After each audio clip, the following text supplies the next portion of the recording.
The town of Dust Hollow was quiet. Sun-baked buildings lined the dusty street. A lone tumbleweed rolled in the wind. Folks knew everyone, every dog, every horse. Nothing much ever happened in Dust Hollow.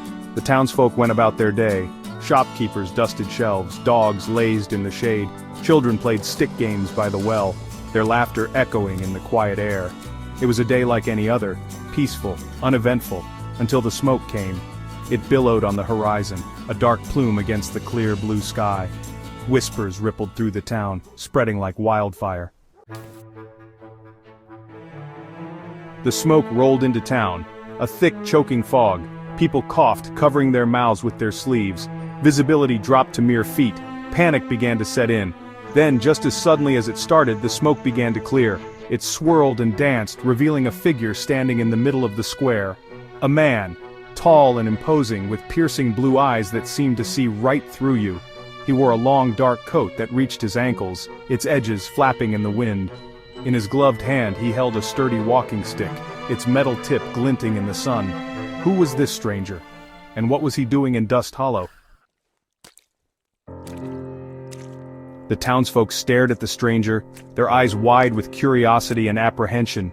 He was like someone out of a dream, a figment of their imagination, but he was real, all too real.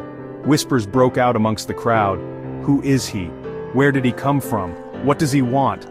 But no one had an answer. The stranger remained an enigma, his silence amplifying the mystery surrounding him.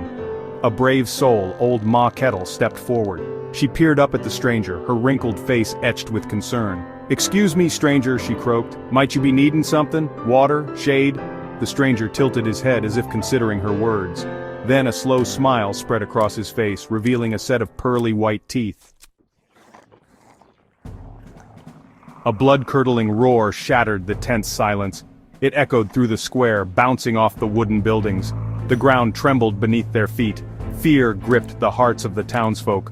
From the swirling smoke behind the stranger, a monstrous creature emerged. A lion. Its tawny fur gleamed in the sunlight, its mane a thick dark halo around its head. Its eyes, burning like hot coals, scanned the crowd, searching for its prey. Panic erupted. People screamed, their voices shrill with terror. They scattered in all directions, desperate to escape the jaws of the beast. The peaceful afternoon had descended into chaos. The lion weaved through the panicked townsfolk. Its hot breath singed their heels. Its claws, sharp as razors, tore at their clothes. It was a scene of utter terror. Old Man Hemlock stumbled, his cane falling from his grasp. He closed his eyes, bracing for the end. But the end didn't come. He opened his eyes to see the stranger standing between him and the lion. His back was to the old man, his posture unwavering. The stranger raised his walking stick, the metal tip catching the sunlight. He pointed it at the lion, his stance one of defiance. The lion paused, its fiery eyes locked on the stranger. A showdown was brewing, a battle between man and beast. The lion lunged. It sprang through the air, its claws extended, its jaws open wide. The stranger didn't flinch. He waited until the last possible moment, then moved with a speed that belied his size. He sidestepped the lion's attack, bringing his walking stick down with a sickening thud. The metal tip found its mark, piercing the lion's hide. The beast roared in pain, its attack thwarted. The stranger pressed his advantage, his movements fluid and precise. Blow after blow landed on the lion, each one weakening the mighty beast. The lion, wounded and exhausted, stumbled back. Silence descended upon Dust Hollow. The townsfolk emerged from their hiding places, their eyes wide with disbelief.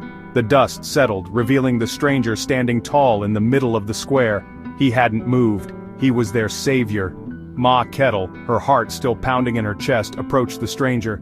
"Thank you," she whispered, her voice choked with emotion. "You saved our lives." The other townsfolk echoed her sentiment.